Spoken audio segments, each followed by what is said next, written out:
We are going to start module 1 of chapter 6.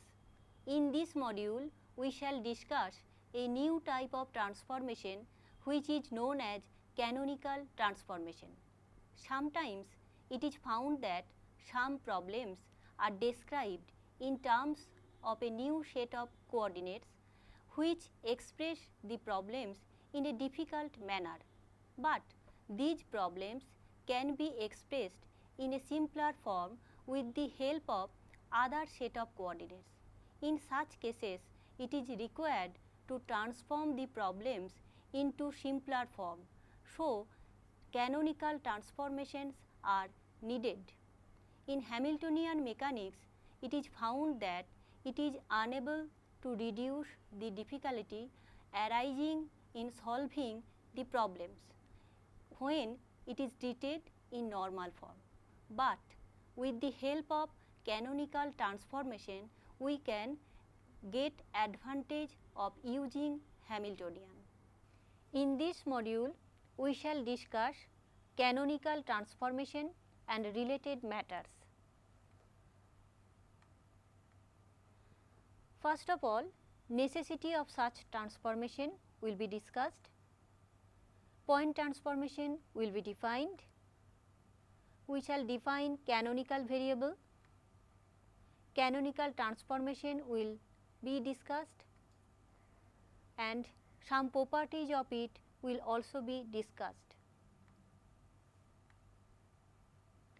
It is well known that cyclic coordinates have some advantages since they can be determined by integration only. So, it is desirable to have as many cyclic coordinates as possible in order to get advantage in the solution of a dynamical system within the framework of Hamiltonian mechanics. Generally, a given system of generalized coordinates reflect all the cyclic coordinates in Lagrangian or in Hamiltonian expressed in terms of those generalized coordinates, generalized velocities or generalized momenta. Sometimes it is very useful to switch over from the original set of coordinates in which the problem is expressed to another different set of coordinates in which the problem can be expressed in a simpler form.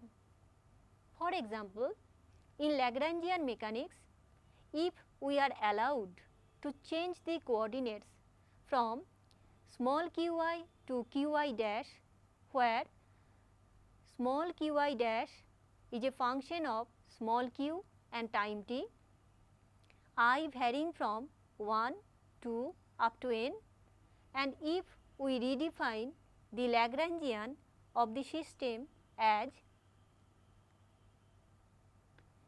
Lagrangian L is a function of qi dot t transforms to L dash function of qi dash dot t, then the form of Euler-Lagrange equation remain the same in terms of both L and L dash. Please note that qi are the generalized coordinate, qi dot are the generalized velocity. Thus, a transformation in coordinates and momenta is needed which can transform normal looking Hamiltonian to a simple desired form of our choice. In such cases, solving the Hamilton's equations of motion becomes very easy.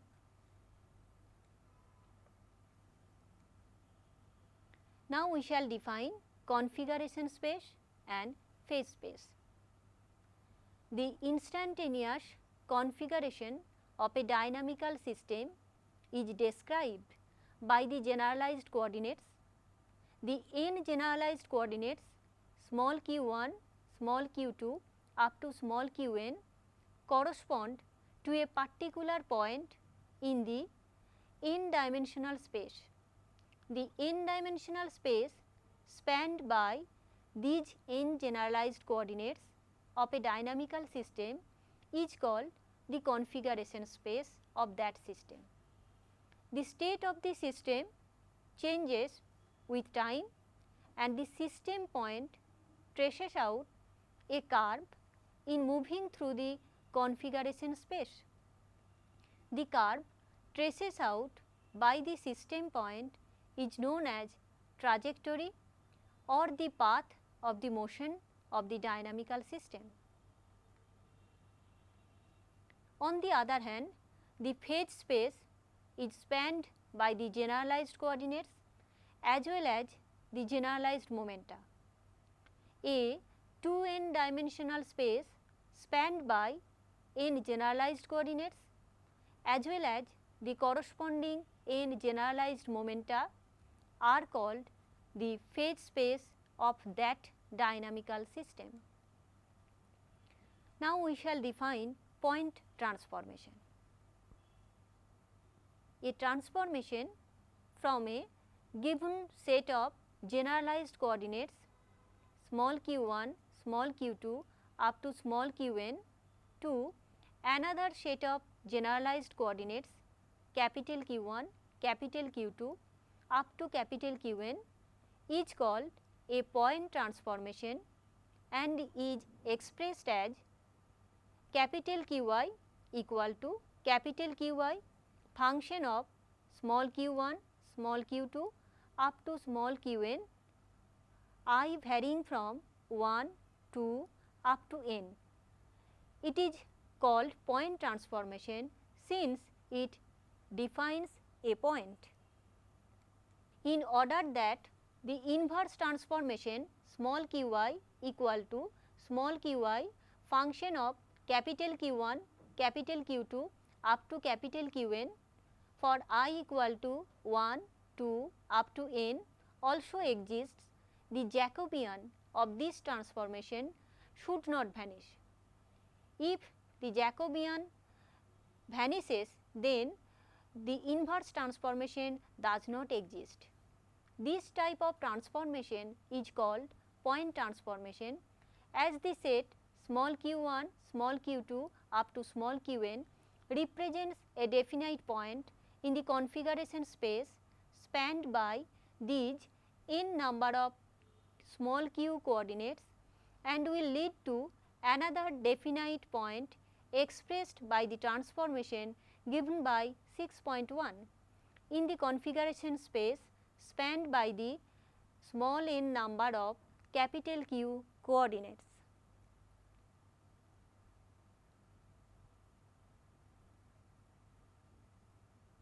Such a transformation preserves the form of Lagrange's equation of motion.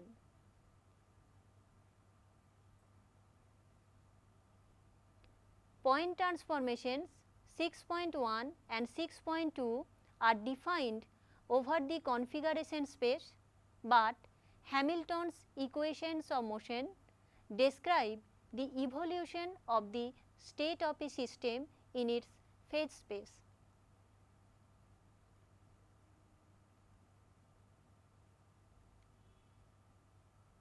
Therefore, for Hamilton's equations of motion, we have to use some suitable phase space transformation, namely small q, small p, t transforms to capital Q, capital P, t defined by capital Qi equal to capital Qi function of small q1, q2 up to qn, small p1, small p2 up to small pn and t, and capital Pi equal to capital Pi is a function of small q1, small q2 up to small qn and small p1, small p2 up to small pn and t for I equal to 1, 2 up to n. In order to have a transformation which are physically meaningful phase space transformation, it would be quite logical to demand that new capital Q, capital P coordinates are canonical coordinates. that is the transformation given by 6.3 should keep the form of Hamilton's equations of motion invariant. We may demand the invariance of Hamilton's principle under the transformation 6.3, that is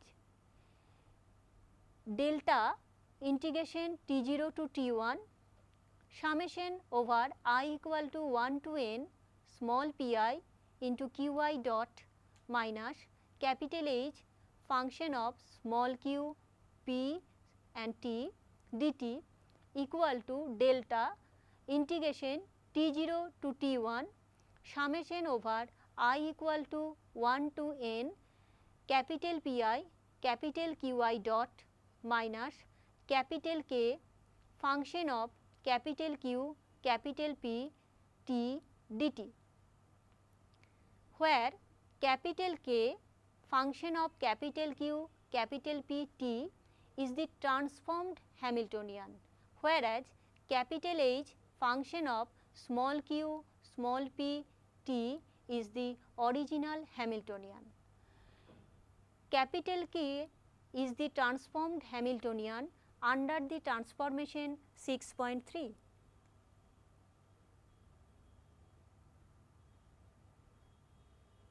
The condition 6.4 immediately gives Hamilton's canonical equations of motion as capital Pi dot equal to minus first order partial derivative of capital K with respect to capital Qi, capital Qi dot equal to first order partial derivative of capital K with respect to capital Pi, I varying from 1 to up to n, which must be satisfied by the new coordinates and momenta which are capital Qi and capital Pi, showing that capital Q and capital P are the canonical coordinates. Now we define canonical variables.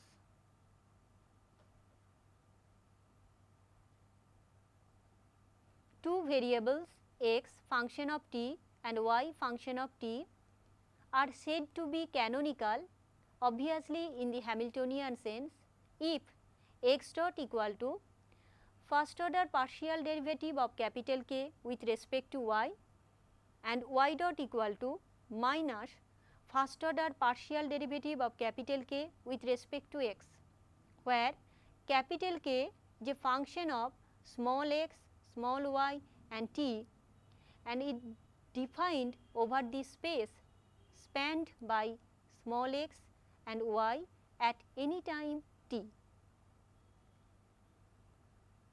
Now we define canonical transformation. The phase space transformations given by 6.3 preserve the forms of the Hamilton's canonical equations of motion, that is the Hamilton's canonical equations of motion remain invariant under the transformation given by 6.3 and are called canonical transformations. The phase space transformations 6.3 are called canonical if capital Qi dot equal to first order partial derivative of capital K with respect to capital Pi and capital Pi dot equal to minus of first order partial derivative of capital K with respect to capital Qi, I varying from 1 to up to n, where capital K function of x, y and t is a function defined over the space spanned by capital Q and capital P at a time t. The function capital K plays the role of Hamiltonian. Thus, to look for a set of generalized coordinates in terms of which the system simplifies as much as possible the idea of canonical transformations developed. If the canonical transformation does not include the time t explicitly, the transformation is known as restricted canonical transformation.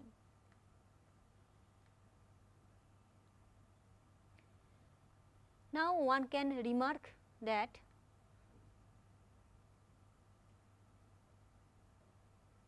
identity transformation is canonical.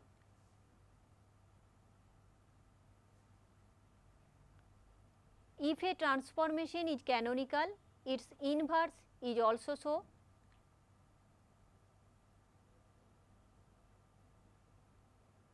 Two successive canonical transformations constitute a canonical transformation. Now, we shall discuss properties of canonical transformation. The Jacobian determinant of the univalent canonical transformation is unity. All univalent transformations form a group with respect to the composition defined by C1 star C2 equal to C1 C2, where C1 C2 are any two canonical transformations and C1 C2 denotes the transformations that are performed in sequence. Canonical transformations preserve the form of Hamilton's equations of motion, which is very much helpful. Moreover, it can be used to reduce the number of degrees of freedom of a dynamical system by exposing the invariant quantities or quantities which are almost invariant. Now, we shall discuss Poincare theorem. Under canonical transformation, the integral capital J equal to double integration over S summation over I dqi dpi remains invariant, where capital S is a two-dimensional surface in phase space. Poincare theorem plays an important role in classical mechanics, particularly in canonical transformations. It is well known that under canonical transformations, the form of Hamilton's equations of motion remain invariant. In searching if there are some other invariants under the canonical transformations, Poincare found the integral invariance, which is popularly known as Poincare theorem. In a two-dimensional surface, any point can be uniquely specified with the help of two parameters. Let u and v the two such parameters. So, we can specify qi and pi in terms of u and v as generalized coordinate qi is a function of u and v, whereas generalized momentum pi is a function of u and v. U and v are the parameters. qi and pi are the old canonical variables. Now, double integration over S summation over I dqi into dpi can be written as double integration over S summation over I Jacobian qi comma pi with respect to u comma v into du dv. Here we are considering the surface integral. The Jacobian can be written in explicit form and we get equation 6.27. Now,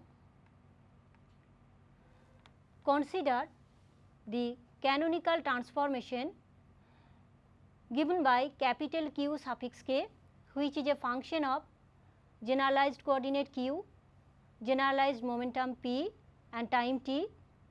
Similarly, capital P suffix k is a function of small q, small p and time t. In this case, let us calculate summation over k d capital Q k into d capital P k. With the help of differential calculus, we can get equation 6.28. This is the Jacobian of capital Q k comma capital P k with respect to u and v. So, if capital J remains invariant under canonical transformations, we must have double integration over S summation over I dqi into dpi equal to double integration over S summation over k d capital Q suffix k into d capital P suffix k. We have to prove this relation.